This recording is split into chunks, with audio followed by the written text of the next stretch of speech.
Maswerte ka ba nga eh? Nakakakain ka. 3 beses sa isang araw. Swerte ka, may nanay ka. May tatay ka. Sila bumubuhay kayo. Swerte ka, may bahay kayo. May tinutulugan ka tuwing gabi. May nagbabaaral kayo. Tapos sasabihin mo malas ka? Wag ganyan ya.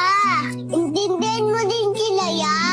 Masakit din para sa mga magulang na hindi nila nabibigay ang gusto ng kanilang mga anak dahil sa kahirapan ng buhay. Kung may hiningi ka na hindi nabigay sa'yo, huwag sasama ang loob. Di kayo mayaman niya. Pero kumakayad yung magulang mo para sa'yo. Para mapakain ka, para mapaaral ka. Pag puro reklamo sa buhay ya. Hindi lahat ng tao may pamilya. At hindi lahat ng meron ka, meron yung iba. Makontento ka nga ya. Isipin mo din ang pagod at sakripisyo ng magulang mo. Hindi sa lahat ng oras andyan sila ya. Hindi lahat ng gusto mo mabibigay nila.